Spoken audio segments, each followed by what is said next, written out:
Welcome friends, LostScarf here, and it's time for the top 10 list of the games that I played this year. So that's going to include Scarf plays, one-shots, LPs, everything, and even things I only streamed. That's all going to be up for grabs here. We played a lot of games, 100 to 200 games. That's usually how it is, because we play way too many games every year. Now, keep in mind, this is all my opinion, of course. I'm not trying to be objective at all. The way I do this is, what was the most fun? What derived the most fun out of me whenever I played it throughout the year? And that's what's going to be the factor. Simple as that. I'm not going to try to be even-handed about any of this stuff. I'm not going to give you any arguments for why. I'm going to tell you why these games are awesome, why you should play them yourself, because they're really good. But keep in mind, the one blind spot is PlayStation 4. I don't own that. I can play Xbox games because they're basically, you can play them on PC. I can play PC games, and I can play Switch because I own that. The only thing I'm missing is a PlayStation. That's pretty much it. So that's just the only blind spot. So we're not going to see Spider-Man on here or Red Dead Redemption 2 because I just can't play them, unfortunately. So first up, let's do the honorable mentions. They are Slay the Spire, Dead Cells, Sea of Thieves, Deltarune, and Hitman 2. Slay the Spire, we streamed this a lot. It was a very good game, really good roguelike card game. I enjoyed it a lot. I enjoyed playing it with the viewers. It was just a lot of fun to play. And it's just good, but not enough for the top 10. But I had to honorable mention it because it is really good to play. You should check it out. Dead Cells is an amazing roguelike. This is probably the best platform roguelike out there right now. So very good. It's very tight. You'll enjoy it a lot if you play it. It's just so dang good.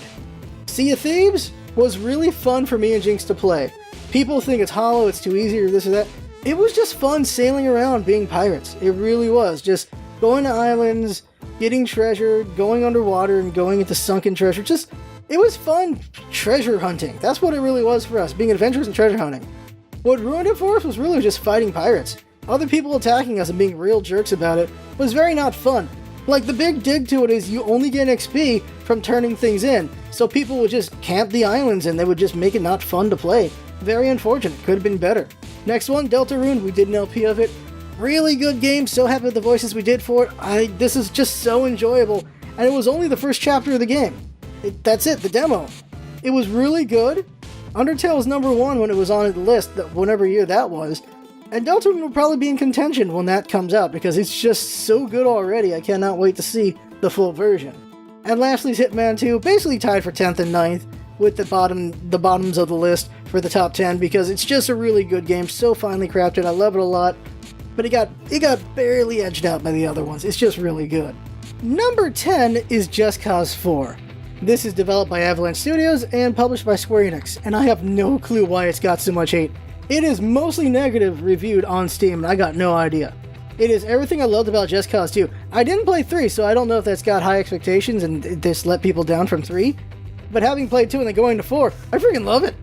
It's just more to do. 2 had a giant map to play in, 4 has a giant map to play in. There's so many vehicles to play with, so much tethering you can do, and then the customization of the tethers, oh my god, that's really fun.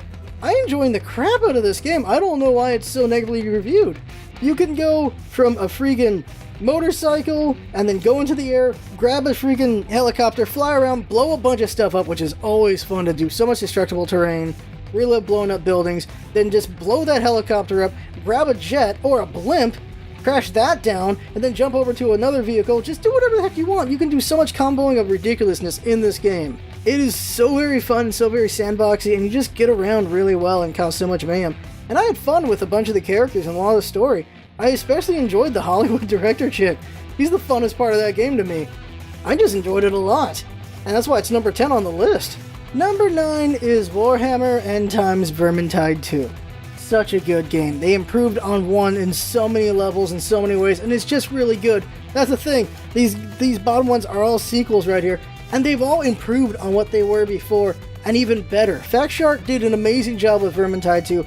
I enjoyed it a lot. I like the different system they did here where you get chests instead of having to rely on the luck of dice. I like the challenge system with Cousin Okri. I like just how you do the levels, how you get in there with the teleportation, all that stuff. I like how your tower gets built up as you level up your characters. I like that they have different classes. I like the variety of weapons. I like the variety of dialogue that the characters have. They just improved in every way from 1 into 2, and I'm having so much fun with this game. I spent so many hours on this game. It's just way too fun. It's very good. I loved 1 and I'm loving 2. They just made it better in so many ways. And then the DLC. They went back to some levels of 1 with Return to Uberstrike. That was really fun. I like the new maps in the DLC, and the fact that only one person needs to own the DLC makes it even better. Just all the abilities, all the equipment, and they're giving you even more weapons with each DLC. There's so much to love in this game.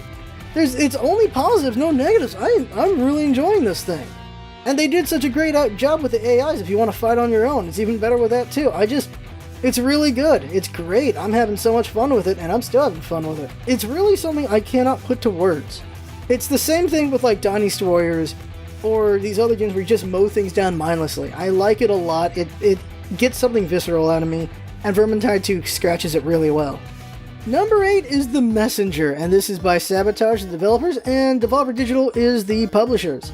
This is a game you have to get. It really is. If you love platformers, this is the game to get.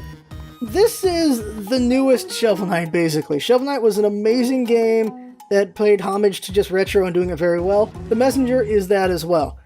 What's great about The Messenger is how well paced it is. You start the game, you learn some mechanics, it's pretty good, and then you gain a new mechanic, and then you learn it really well, and it's really good. Then you gain a new mechanic, and you learn it really well, and it's really good. And you get another mechanic, and another mechanic. It just keeps going with that for a while, and then you hit like the halfway point, and then it takes a turn, which makes the game even more impressive, and I will not spoil that turn.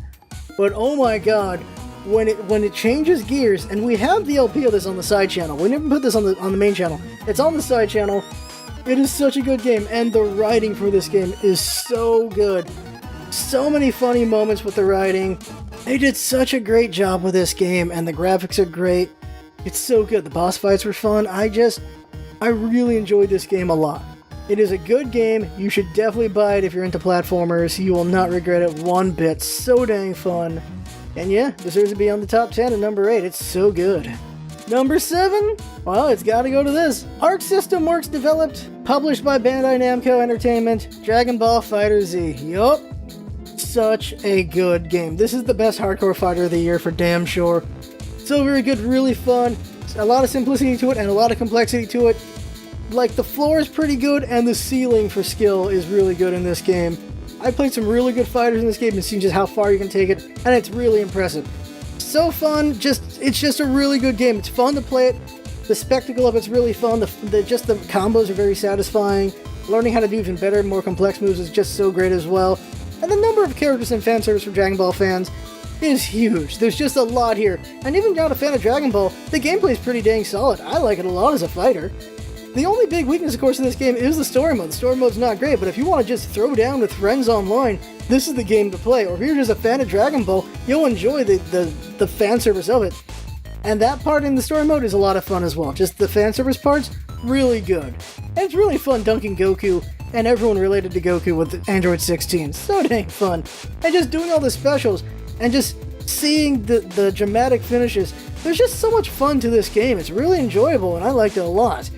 It deserves to be at number 7. It deserves all the love it's getting. It was just a really good game. And with all the DLC, there's just so much to love and so much to play. It's great. Number 6 is by Subset Games. It is Into the Breach. If you haven't seen the top 10s for the one-shots, gonna spoil it. This is the number 1 right here. This game, I called it perfection. It is so dang good. Like, if you want just... if you are a strategy person, this is the game to buy. It is perfectly tightly wound, so tense, so fun, so satisfying. Into the Breach is the game to get. It's from the people who made FTL. They know what they're doing. Into the Breach. Every single turn of that game feels important. There is weight to every move you make. It feels like if you mess this up, things are going to go bad for you. But if you get this right, things are going to go very well. And every single turn, when it goes well, is satisfying. And when it goes badly, you do not blame the game. You blame yourself. That is how good it is. Because you have... The teams they set up, they just feel right. And they have these tricks and strategies you can do. You just feel like they work out if you know what you're doing. And if you mess it up, it's on you, not on the game. That's how it feels. It is so satisfying in that way. I love it so much. It is perfect as a strategy game. It deserves its spot in the top 10 list. And it's just so good. I recommend getting it. I recommend getting it forever. Like, any year, any time. If you haven't played it, you should play it. Even in 10 years, it's still going to be an amazing game. Because they did such a great job on it. Holy crap. Now, before we get to the top 5, I need to mention a shameful mention. Not an honorable one, it's a shameful one. That is Fallout 76. It is not great. It is not great at all. And yet, Jinx and I have probably sunk like, oh my god, when did it come out? I don't know, 50, 60, 70 hours in this game? I can't, there's no good excuse for it. It really isn't. Me and Jinx are diehard Fallout fans, and I guess that's the reason why we're still playing it. We're still playing it today. Like, tonight I'm gonna play it. It's something we do after all the streaming and everything. We just play it, and it's such an empty game. It's got Fallout, and there are times when it's got the charm of Fallout, but it just feels so soulless at the same time. And other players don't enhance it, they just make it worse. And because of the way PvP is, it's just like, why are people even there? The lack of NPCs just makes the game not feel great at all, because like, oh, you found another dead person, and another dead person, and another dead person. The world is not alive. Other players does not make it more alive, because people tend to themselves, or they troll each other. That is it. There's not enough incentive to just team up with strangers. There's not enough incentive to really just do anything in this world. And yet, me and Jinx just dig around in this game and have fun, because we're just hanging out. That's all we can do. But if you play this alone, I don't know what to tell you. It's not a very good game, and yet we've sunk so much time into it. And because we sunk so much time into it, we had to mention it. Like, that's pretty much it. It's not great, it's buggy as heck, we're still playing it because we just enjoy the world of Fallout, but it has the potential to be amazing, but it's not there at all. It's like, I gotta say this, it's like they saw Sea of Thieves, they're like, oh, we should make that too, and they made it, but they never played Sea of Thieves. That's really what happened there.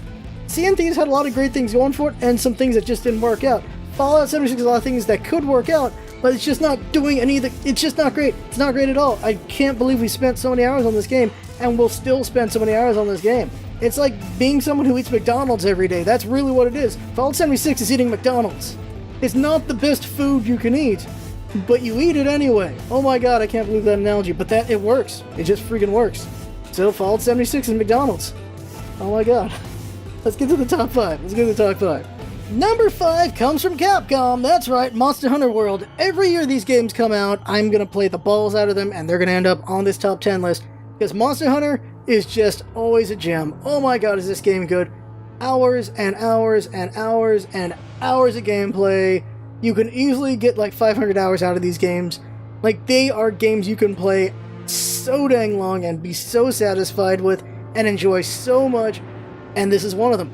Going after Zora Magdaros is just so dang fun. Going after the Rathian, Rathalos, going after the new beast, they're all very fun. Fighting Devilyo, that big old Pickles here, he's very fun to fight against. So many fun beasts to fight. Your freaking Palico is so dang cute. The music's really good, nice and epic, and just, oh god, it's so good. And the world looks amazing. The only weakness is the writing, which has never been good. It's never been good, the writing, but it's such a good game, and I love that, like Zora Magdaros, you're fighting a mountain, and it takes an army of people to fight this mountain, and it just feels so epic and so huge, and you feel so small, and it just feels right. And then you're running around just fighting these other big beasts, not as big as a mountain, of course, but other big beasts, and it just feels so satisfying tearing into them. I am an insect glaive user, and I love throwing my insect around, getting the bits, and just doing work with it. But when I use the dual blades, which is my second favorite, and I'm just tearing them to pieces with the dual blades and they're dying in seconds, it is so cathartic, so good to wreck with those things. It is just so dang fun. I love it so much. And there's people who love the hammer, hunting horn. Oh my god, there's just a lot of fun things to do. When you grab an egg, this is a moment, when you grab an egg from the Rathian nest, and the Rathian and Rathalos show up, or both show up, and you break a dam and they both get knocked over the ravine from the water, it is such an amazing feeling. It just feels so good to make these monsters miserable. It is just the meanest thing, but it's so fun. Or when you see the monsters fight, when you got the Gyaradotus taking on the Barroth, and they're fighting, and just looks so cool, and then the Barroth just slams it down after it was choking him out. It is so epic. Or Diablos versus the Rathian, and they're wrecking each other. There's so many cool moments in this game. It is a good game. It is a solid game. It is a fun game. There's nothing negative I can say about this game. I only enjoy it. It is pure, unadulterated fun, and you can do it all year round. It is such a good game. I love it so much. And can you believe it's only number 5? Oh my god. Number 4 is an indie game that captured many hearts. It's made by Matt Makes Games Inc., published and developed by them, and that game is known as Celeste. This game deserves all the love it gets. It deserves every single ounce of it. This was a good game. This was an amazing platform. It felt so good to play this game. It felt so good overcoming this game. And that's what it was about, was overcoming difficulty. That's what this game was, and it was an interesting look into a character and who they were, and the introspection it can cause to a player. It caused quite a bit of introspection for me, with a lot of things for me, and just a good, satisfying platformer. And going around trying to catch the strawberries, going around trying to get the heart pieces. We played the entire thing. We did everything except for the sea line, because woohoo, forget that. We LP'd the crap out of this game. We did so much. I loved it so much. It was so satisfying. Overcoming the mountain that is Celeste. It just deserves all love it's got. Soundtrack is incredible. The writing is pretty dang good. Everything around the girl is really good. It was such a good game. The platforming is just tight. It's so good. It feels like you have to be pixel perfect at times, and when you get it right, it just feels so good. This is a solid game, and it's just so close to the heart, and I don't know what they're going to do next, but whatever they do next, I'm looking forward to seeing it. I don't know what it could be. I don't think they could do a Celeste 2, maybe a DLC pack, I don't know. But I liked it. I really liked it a lot. And it's number 4. By the way, the top 3, it's such a close race between the top 3, and you're about to hear what number 3 is, but oh, Celeste is so good. It deserves to be played. You should play it. You gotta play it. It is just so dang good. So the top 3 are a really close race for my heart. They're very, very close to each other. It's like an inch for each one for where they place in this thing. But number 3, no surprise to anyone, Kirby Star Allies. Kirby Star Allies was a really, really, really good game. If you're a fan of Kirby, so much fan service, like all the fan service. Like nearly every character across the ages is in this game, thanks to all the DLC to it. The game's really cute, the game's really fun, really innovative in so many ways. Love the visuals so much of this game. The soundtrack is incredible. The story itself is so dang fun, and of course, if you dig deeper, the story is dark. Considering the Elder Gods you're taking on, considering the things that you do in this game, and the actual backstory to them, oh my god, Kirby is killing some really interesting characters this game. And just having the team up of your allies, how the powers can affect each other, it really reminds you so much of Kirby 64, which I really like, because Kirby 64 is a very fun game. And just the ability to just take control of your allies instead of having to eat them and turn them into helpers, that's cool. The heart thing, that is great. And just the variety of what they did with the bosses, new and old. And that's just the main game. Then you've got all the side stuff. You've got the mini games. You've got, of course, the ultimate choice. And the ultimate choice is the boss battle mode, and that is so fun, so challenging, can be so hard. And oh my god, when you do Soul Melter EX, oh my god, is that hard. Oh, that is not an easy run at all. And then there's the newest DLC with Heroes Another Dimension. That was really fun, quite challenging as well. Just it took the Switch to its limits as well, which is pretty interesting. And there was like really good puzzles in there as well. And there's of course the ones where you pick your specific hero and how they have specific levels to them. Then there's the Easter eggs, the Hell Easter eggs, and all that stuff, and all the Iwata stuff. It's just, there's so much. There's so much goodness to this game. There's so much in here for fan service and just to enjoy.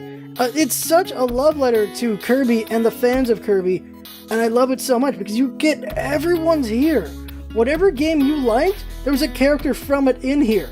And that's pretty dang awesome. You got everyone you want. You got Deronza, you've got Susie, you've got freaking DeRoche, you've got everyone. Just literally everybody. It's so dang good. This is the year for Kirby, considering the ending point. When you save the day, when Kirby kills the Elder God, because that's what Kirby do, and his allies are there with him, it's such a good moment. It's such a good point. No surprise, me, a big fanboy of Kirby, has Kirby up here. It's a great reward for Kirby fans to have this game. It really is.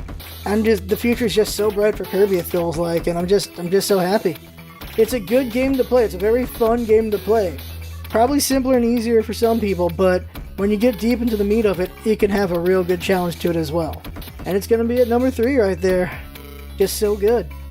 So what could number 2 be is a good question, right? If Kirby got number 3? Kirby's a game I've played since I was 6 years old. I've been playing Kirby for like 26 years. Number 2 is Magic the Gathering Arena. Magic the Gathering Arena has reawakened my interest in Magic. I played Magic when I was in high school. I played Magic, oh my god, how long ago was that? Like 20 years ago. Maybe 19, 18 years ago, I played Magic in high school. I enjoyed it a lot, and it just got too expensive, and I couldn't play it anymore, and I just stopped playing it once I got out of high school. Just could not afford to play it. I had to go to college and everything, and I just stayed away from Magic for over a decade. I played Hearthstone, I played Yu-Gi-Oh!, I played all these other things in digital form. I had no interest in Magic the Gathering Online, and then Magic the Gathering Arena shows up. I'm like, alright, I'll give it a shot, I'll check it out. I checked that in October, and I can already tell you, I spent maybe 200 hours on this game. And I'm listening to podcasts, I'm just reading up on strategies, I'm just putting way too much research into Magic the Gathering to play Magic the Gathering Arena. I'm putting way too much effort into this because I'm too addicted to this. I'm enjoying this way too much, I'm playing it a lot, to the point that I'm putting daily content on the side channel. Every single day is a video of me failing at Magic the Gathering Arena, because I'm not that great at it. And I want to get good at it though, so I'm just learning and trying to get better at it so that I can make better content on the side channel with it, because I want to do daily for who knows how long. Like, Guild of Ravnica is a really good set to get into. It's very simple and complex at the same time. I like it a lot. It's just a perfect time to get in. Maybe I'll hit the next set and I'll cool off for a while, but right now, I'm enjoying it a lot. I've played it way too much, and I can't stop playing it. It is a very unhealthy addiction right now. And what helps with it is just how well streamlined the game is. They really streamlined just all the resolutions, all the turn patterns, all that stuff gets streamlined so well in Arena that you don't really notice it until you need to notice it, and that's really good. And they give you so many free decks and free cards in this thing, it allows you to make some pretty good decks around the beginning as you start getting packs from the free ways to get them. So it's a really good game and a really good free-to-play game. It's a bit grindy if you're going free-to-play only, but if you put down some money, you can get a lot more fun out of it for sure. Because of course they gotta make money, and of course it is an expensive hobby, but I like it a lot, I'm enjoying it a lot, and so far I've only spent 5 on it, and I've had hours and hours and hours of enjoyment out of this game. So dang good, and I'm looking forward to seeing what we do with it in the future. So what could be number 1? What could possibly be number 1 after all that? And it's probably an easy guess, because it just came out on the 7th, and that of course is Kirby, World of Light. Super Smash Bros. Ultimate is indeed ultimate. Over 1,000 songs to listen to, holy crap, so many characters to play. It's basically just bashing action figures together. This is a dream for Nintendo fans, and it's really fun. And even if you're not a fan of Nintendo, it's a fun brawler for sure. It's a really fun game. I enjoyed it a lot. I'm playing it way too much, as we know.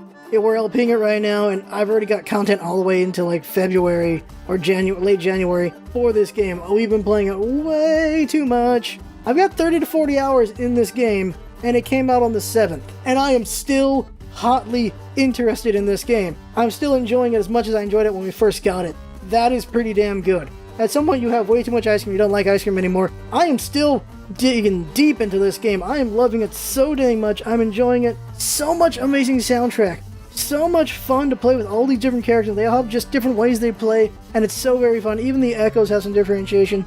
And the World of Light with Spirit Mode, over 1,000 spirits to collect. And World of Light has all these different, every single spirit has a fight, it looks like. They have a special fight for them, and it's fun what they did with these special fights, and it's really cool. Some are very BS, but when you overcome them, it's really good feeling. Some are just so BS it never feels good, but I love the creativity of it. Like, there's the fight with Dr. Wily, and you fight Dr. Wily. His spirit is Dr. Mario being protected by 8 Mega Men. Because think about it, how many does Dr. Wily have whenever you fight him in the Mega Man games? It's a perfect fit right there. There's just so much that is just, they're like, here's a thing, what can we make work with it? And it's a spirit fight, and it's just really fun. It's a funny idea, I like it a lot, and just all these spirits, all this nostalgia, so many things that I don't even know about, I'm learning about. There's a lot in here. And then there's the classic mode. And the classic mode has specialized fights for every single character. Are you kidding me? Freaking Toon Link does Triforce Heroes. So you get to play with 3 Links in each battle. And that's pretty dang cool right there. Kirby's, of course, fighting Elder Gods and all that stuff, and his final boss, oh my god, his final boss is so dang cool. And then you've got Ryu. Ryu is fighting people representing the Street Fighter characters, which is so cool. There are so many just creative ideas going on here, and it's so dang fun, and I just love it so much. There's just so much content, so much to play, so much little things, and so many Easter eggs I still haven't found. I cannot wait to find. No surprise, it's fun to just smash around. I enjoy it so much, and There's just so much content, and then the music's just good. This is a great game. This really is the ultimate game for Smash Brothers. If they ever make another one, oh my god, I wonder how that's gonna go. Obviously, because I'm a big Kirby fan, I'm so happy he's the hero of the freaking story mode, my god. Super Smash Bros. Ultimate is number 1 on this list. It just barely came out, but it's a good game, and I'm spending so many hours on it, and we're gonna probably break 100 hours by like January or February. Guaranteed, and I'm still gonna be enjoying it. We do the freaking Saturday night amiibo fights, and that's really fun as well. Doing those tournaments and with these amiibos, it's so dang cool to do that. It's so addicting how fun Smash is in so many different ways. And I don't see us slowing down on this for a while. It was just so good. It hits the number 1 slot. I don't know what could have beaten it. I really don't. It was just so dang good. And that right there is the top 10 list for me. And your list is going to be very different. But what do you think of this list? Obviously, it's fighting words if you go after Kirby, but this is my list. I really enjoyed it a lot. I love these games. It's what a time to be alive. So many good games, and I also missed some really good ones. Oh yeah, God of War. Couldn't play that one either. That would have been amazing to play, I'm sure. God of War looks incredible. There are some really good games out there that I unfortunately didn't get to play because they're on PlayStation, but a lot of great games that I did get to play. It's a great time to be alive. I cannot wait to see what 2019 has to offer. And here's one thing that I know is coming. That's Journey. Journey's finally come to PC. That's going to be interesting. And there's just a lot of great games. A lot of good ones coming out. Cannot wait. But that right there is the top 10 list for 2018. I had fun talking. Hope you have fun watching and listening. And that's what it's all about, isn't it? Having fun. Thanks for coming by, and see you next time.